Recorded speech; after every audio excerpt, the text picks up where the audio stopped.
Shade 45, what's going on? We got Dan Nitro Clark from the American Gladiators fame. If you're like me, you grew up watching the American Gladiators. Welcome to the show, sir. Hey, sir, come on now. That's like a slap in the face. I still got it, man. I'll still take you down. Yeah, you were surprised. You thought you were going to talk to a black person on a rap station, or what was it? You was like, you're white. You're a white dude, man. I just call it as I see it, you know. Rude, Jude, I thought, black dude. Nah, I'm white as shit. You are. You're actually whiter than I am. I'm fucking, yeah. I'm getting the pass on 8 Mile, not you, if we go down there. Well, I think, you're a pretty burly dude. I think you get a pass in a lot of places. No, I'm usually the first guy they want to beat up. Is that how it is for you? Because you're a tall, big fella. People want to fight you. No, I deflect. I'm not a fighter, man. I'm not anymore. It just doesn't make sense. I'm about bringing people together. I'm about bringing people together to accomplish something great. I'm about right now. Yeah, but like back in the day, I'm not saying like now. I'm saying back in the day. Did you have that problem? Is that a common problem? The big man problem? Nah, because I always hung out with guys. I'm smart. I always hung out with guys who were bigger. So, I'm only, back then I was 235, 240, 6'2". You're taller, you're 6'2". Yeah, 6'2", but I was hanging with the other gladiators, and those guys are 6'5", 275. Yeah, so, I wasn't the big guy to pick on. It's cool. I was the dude with the dude. That's cool to be the runt of the group. Yeah. You're 6'2". Yeah, run a 6'2" and 240, the run of the group. That's fucking nuts, man. Let's go back to that gladiator stuff, because that was like, you guys are like superheroes to me, watching y'all on the show like that. What was that like? How did you get involved with the American Gladiators? Were you a collegiate athlete or anything like that? Well, I was both a collegiate football player, and I had a brief stint in the NFL as well with the Rams and over in Europe in an Italian team. And from there, I was kind of like a lost kid. I was 22, 23. I had a dream, thought I was supposed to be somebody. What were you? What position were you playing? Outside linebacker. Okay, so you were hitting motherfuckers. I like that. I was a pass rush specialist. And like I said, ended up probably 23 years old, and I had this belief in myself that I could do something, I could be something. I just didn't know what. And I think that's how I probably ended up in Hollywood. Yeah. The place of the Boulevard of Broken Dreams. So I came up here, with, like I said, a lot of belief in myself, and just started knocking on doors and trying to find a place I could fit. And I wasn't an actor, so I didn't have that traditional training, back then. Right. And I fell into this, weird thing, wearing spandex and the colors of our country on TV. Right. And then was everybody on there a natural athlete? Because you guys had natural. Well, yeah, I guess that's you said it, not me. How much steroids were you guys fucking doing, man? Because you guys looked jacked. Oh, I don't know what the other guys were doing, but I actually wrote a book with Simon and Schuster a few years ago, Gladiator: A True Story of Roid Rage Redemption, and I went into that at 300 pages worth. Well, give us a peek, man. Give us a peek. Yeah, give us a peek. It was an interesting time. When you talk about steroids, it was something back in, was it 85 or something, 84, when it wasn't in the national conversation, where when you said steroids, we all know what it is now. But back then, I remember saw a big guy in the gym. I was right about 18 years old, and the guy was huge. And I said, dude, how did you get so huge? And he was like, he whispered in my ear, I take steroids. And I said, what the frick is that? Yeah, you didn't know what it was. And he says, they make you bigger, stronger, faster. And I said, oh, okay. And it's one of those things, when someone tells you something that's too good to be true, you're thinking, man, this is too good to be true. And I says, is it safe? And he goes, yeah, go to my doctor. And he whispered, he said, there's these, Arnold and Ferrigno and a few football players are on them, I think. So I said, sign me up. Mm-hmm. I went down and saw the doctor, one of the very, very first steroid doctors in America, who was up here in L.A., and I wasn't quite 18 at that time, so he sent me home. He said, you have to be 18. You got to be 18 to get these motherfuckers. Yeah. Okay. So when I was 18, I went back on my 18th birthday. I remember my dad gave me like it was $172. You know, that's what. That's a lot of money back then too, man. Back then, but it got you a lot of jacked up. All right, so for $172, what does it give you? Are they pills? Do you shoot yourself? Do you got needles? What do you got to do? Well, so back then, you know, we're talking 20 years ago. You Okay. know, you're in a doctor's office, you don't know what it is, and you know, he tells you this is something you can take. He tells you it's something that's safe, and he opens up this drawer, and there's just bottles. You know, it's kind of like going into a pot shop now. You know, there's just different bottles of stuff, and they were gleaming. And then he's like, you know, take 4 of these. You know, I'm gonna get a shot once a week. If you don't want to drive up here, you know, your buddy can give you a shot every week. And you know, and the first question was, when do you come off? And he's like, oh, you don't.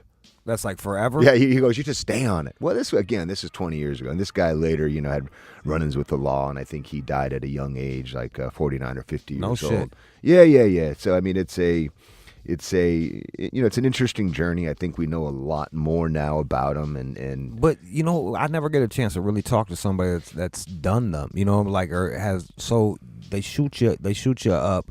And then how do you feel? Do you feel strong immediately, or is it something...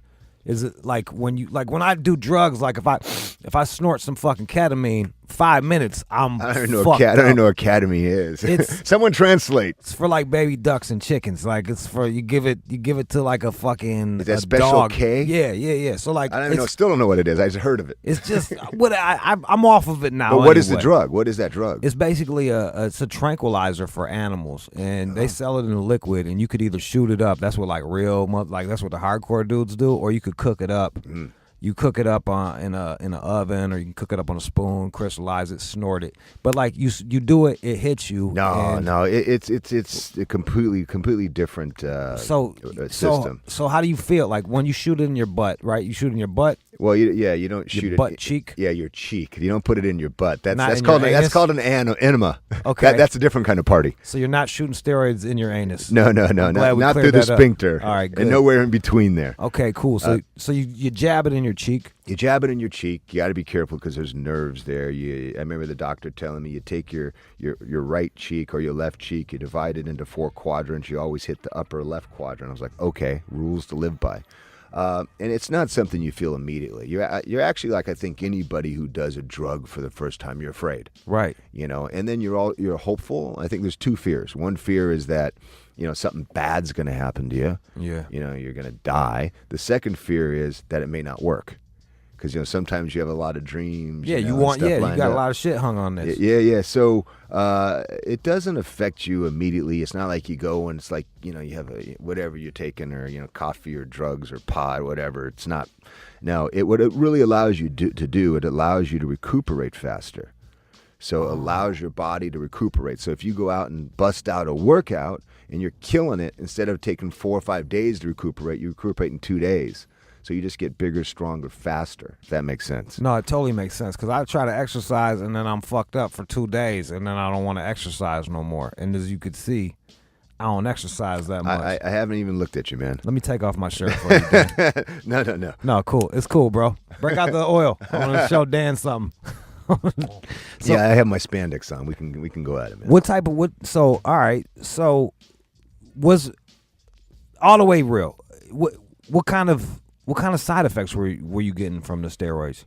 You know, I think the side effects are different for everybody, but they're still very, very similar across the board. You know, one of the things you do get, man, is you get aggression. Yeah. You know, a lot of the guys will say no. I mean, the motto in the community was like, look, if you're a dick on steroids, you'd be a bigger. Or if you're a dick off steroids, you'd be a bigger dick on them. Yeah. But still, I think it's. You know, testosterone has to do a lot with aggression. Right. So you may all of a sudden, this other buddy of mine who, I mean, just at the drop of a hat would fight. You know, like you stepped on his toe, he'd pick you up by the neck and slam you against the wall. You cut him off in traffic. You know, he's the guy busting out the door, reaching through your window and grabbing you. So, I mean, it can lead to more aggression. And I know a lot of people who still use in the community think it doesn't, but I know it does. It did that for you? Oh yeah, I did it for 20 years. So, did you find yourself getting into fights yourself, or you? No, I found myself being just kind of a dick sometimes. A little short with people. Yeah, you just didn't have patience for, you don't for the have bullshit. Patience. Yeah, well, I don't have patience for the bullshit now. It's like you was on your different. period all the time, but like super buff, like a buff dude on their period. I guess that's whiny. You're not bitchy. It's a little different. It's a lot different. You're just, someone looks at you wrong. Right. You want to go? What you looking at? It's that attitude. Is it also you been lifting all this shit? You go to the gym, you lift all this shit, and like you out there, you got a little chip on your shoulder, and then it's like, let me lift this motherfucker. Like I just been lifting all these weights. Let me toss this dude around a little bit. But there comes a time, when you have a certain responsibility to the show you're on, to the public, not to go and do that. Were you doing that as an American Gladiator? Oh yeah, and that's I've always said that. I mean, that was public, especially in the first few years. They tested 1 year back in those days. They tested? Yeah, they tested us 1 year. That was it.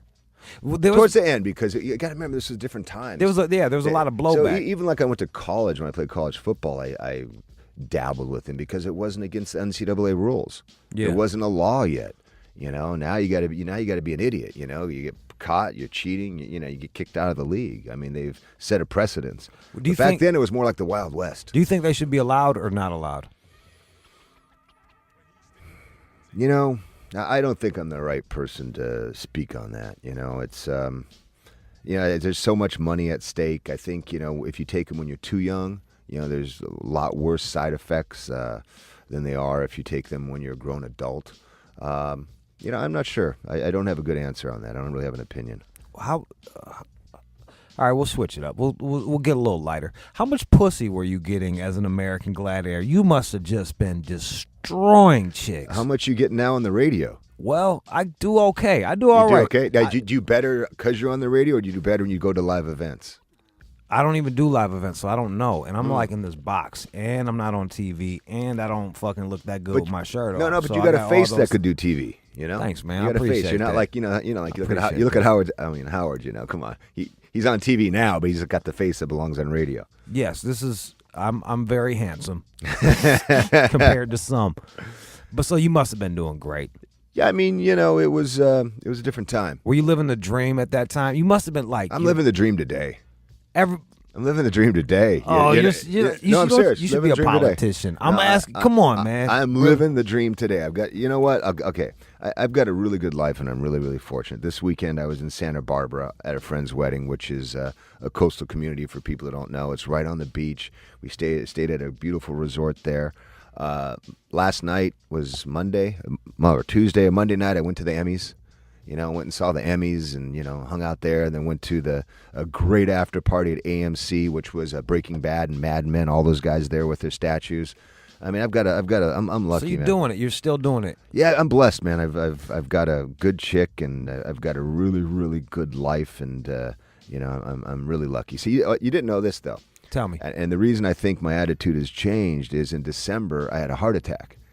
On December 18th, my sister's birthday, I was hanging out in the gym. I'm a CrossFit guy. Yeah. And all of a sudden I got that chest pain. And, boom. Next thing I know, I'm in the back of an ambulance. They're rushing me to the hospital. And, I'm going through those double doors, and the doctor's coming up and saying, we're going to have surgery. Were you thinking of all the shit that you did all your life that led up to this? Or were you just like, God damn? No, you know what? I was thinking of all the people in my life that I'd want to say goodbye to. You really thought you were going to die? Yeah. I thought there was a good possibility that I may die or I may not come out from the other side. I didn't want to, I told my girl, too, and she'd been with me 9 years. I don't know how she puts up with me, but 9 years, I said, look, don't call anybody. I don't want anybody to know. But but I woke up and my whole family was there. It was it was a crazy experience. But you don't think about that. You think about who do you love, and what's your mama gonna say, when you're gone, and because she's still alive, and how that would hurt her. Yeah, to outlive your fucking kid. It's tough. Yeah. So that's the stuff I thought about, and I think it really shifted, my attitude. I'm a lot more grateful now. So I don't have any tats, but I'm finally going to get one. What you gonna get? Well, see, I wore my hospital admittance bracelet for 7.5 months. Just to remind yourself? Well, remind myself to be grateful, to be alive. You know what I mean? Because sometimes we take all this shit for granted. It fell off 2 weeks ago, and I figured, okay, I'm going to get a tattoo. And what the tattoo is going to say, it's going to say, life is not lost in dying. Life is lost minute by minute, day by day, by not really living. And I look at that and it reminds me to come and hang out with you. It reminds me to go talk to someone I may not know. You know, it reminds me to go skydiving. It reminds me just to live because life is short. And we both know that. It can go at any second. Damn, let's jump off into some music. We got Dan Nitro Clark here, American Gladiators fame, but he's still killing it. 888-742-3345. Don't go anywhere. Let's go. Yes, indeed. We got Dan Nitro Clark from American Gladiators fame, and you're still doing like something similar, like you're doing like a gladiator run. Well, it's very different. You know, American Gladiators obviously was a bunch of beefed up dudes and chicks in spandex running around poleaxing people with pugil sticks. What does poleaxing mean? Poleaxing means beating the crap out of them. All right, I like that. I'm about to poleax the pussy, son. Poleax that shit. There you go. So my business now is the Gladiator Rock and Run, and what it is, it's a fire leaping, spandex clinging, mud slinging run from hell with beer. Took me a while to get that out. So we do this across the country. You can go to www.gladiatorrockandrun.com and check it out. We're in Detroit. Bam. Boom. Shout out to Mikey. September 6th. Say hi to Mikey. And we'll give a shout out to Nolan too. He's in Houston listening to you guys. What up, Nolan? He just texted me and said, "What up?" What up, though? Yeah, what Let me up? ask you this. Yep. Yo, did you get along with all the gladiators? Were all y'all pretty? Was there a competition between you guys, or was it a brotherhood? Did you get along? It was a brotherhood, like a team, but still, like if it's the team and one guy's the starting quarterback and one guy's the backup quarterback, you know, there can still be some dissension. But you know, when we hit that floor, you know, and all of our, you know, spandexian, you like that word, spandexian glory, you know, the idea was to knock out the contenders. I found the women, though, you know, fame does weird things to people, you know, and I find the girls affected just a little bit different. How so? Well, some of them. You don't have to say names. No, some of them, like, you know, all of a sudden when they get to the hotel, it's like, you know, hey, grab my bag. Not to me, but to the bell guy, you know, hey, right. You know, grab my bag. You know, instead of, you know, hey, can you help me with that? It just changed a little bit for everybody. And, you know, I still see those guys. They're still running around. We're still friends, even though our paths have gone in different ways. You know, we have different lives now. But yeah, it was cool. It was cool. I'm like, whenever someone came on and talked shit, that was the guy. What people didn't realize is you came on and you talk shit, you were the first guy we were going to take out and send home. You guys are going to fuck him up. Yeah, well, we don't want to listen to you talk all week, you know, or for the next 5 months on the show. Right. You start opening your big trap, we're going to shut you down, and we're going to send you home. You know, and that was just it. That's cool. Did you ever make friends with any of the competitors, or like what was that? Like afterwards, would you go get a beer with the competitors, or did they go back to the little because room, it was a game show. Yeah, the format was a game show format. There's all these rules and laws where you can't fraternize with them. You can't go hang out with them. Yeah, so you know everything we did was behind closed doors. That's crazy. Was Gemini cool? Man, he's the coolest, man. Yeah. Big Mike was the coolest dude. He's from Washington, but he's got 2 sons. They both went to USC on football scholarship. I want to say Wes Horton is playing for the Carolina Panthers, his youngest son. His other son, Shane, I think is up in Canada playing. So yeah, Mike was my favorite bud. You know, if he's out there, you know, give me a holler. He's the one guy I think he got not too cool for school. He just I ain't talked to that guy in maybe 5 years or so. And he was my best bud on the show. We were running mates. Well, you were one of the most popular guys on there. Is that fair to say? If history tells us anything, you know, maybe I was. Yeah, because you was on there doing it, man. So yeah. I mean, I still literally go out today, and you know, and you know, walking up to your elevator up here in Sirius building, a girl stops and says, "Oh, hey, Nitro, can I get my picture with you?" Unless you planted her. Nah, I didn't even do that shit. Make the guests feel important. Ask them to take their picture. Bring them back to the day. And I still do a lot of TV and a lot of media. I did a bunch of movies, and a bunch of TV shows. But, now, again, the focus is, helping people, get their gladiator on, finding that gladiator inside of them, doing the gladiator rock and run. Let me ask you about it. I'm surprised that you do CrossFit. Because most of CrossFit people, all they want to do is talk about CrossFit. And you only brought it up like one time. The number one rule about CrossFit, talk about CrossFit. It's always talk about CrossFit. Is that what kind of workout is that for you? Does that compare to the earlier stuff you were doing? Completely different. Okay. Yeah, before I trained with a one workout partner, and it was more about lifting heavy shit, doing explosive shit over and over again. And it was kind of a cross between a football workout and a bodybuilding workout. So for the gladiators, we need the football workout for the explosiveness and the skills to, to show people what's up. But we also, were kind of vain, where we wanted to have the buys and the tries and the chest and be lean. So it was a combination. And what I like about CrossFit, and it rejuvenated my love for fitness again. You got to remember, I've been in this game a long time. So it gets boring and shit. Yeah, I've been in the game. I've been training and lifting for 30 years. It's been a long time. So about 2 years ago, I tried CrossFit out here in Los Angeles at a place called Horsepower CrossFit. And after a month, I was just like, I felt like I was on a team.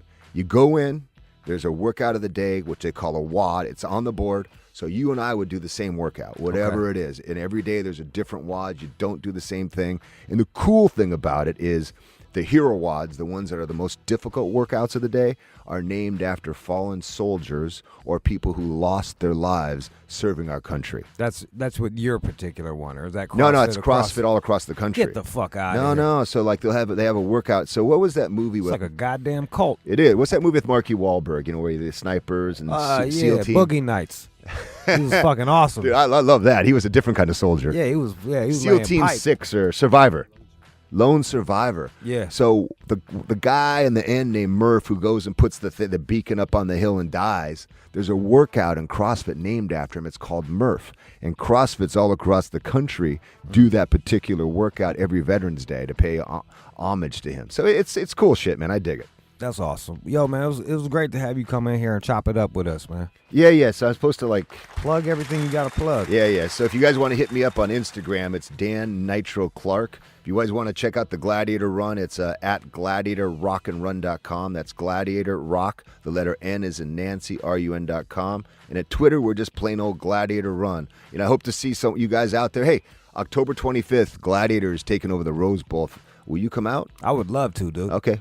We'll hook you up with the pass. I'll give you my number and all that shit. We'll hook you up with the pass, and you can come get your Gladiator on with us. What I got to do, run around in a circle or something? Or it's going to be, it's again, fire leaping, mud slinging, spandex clinging, run from hell with beer. So you're going to drink. Okay. There's going to be bands. I don't drink. Can I do GHB? Can I just do some GHB? Gamma hydroxybutyrate? Is that what you're talking about, son? You don't even know about that. Not much. You don't even know about that, man. That shit must have been, you must have had a ball with that shit, huh? No, oh, man.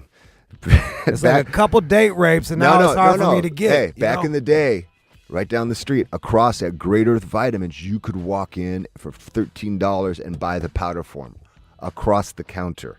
That's all I got to say. The good old days. The good old days. We're here. They're back. All right. Dan,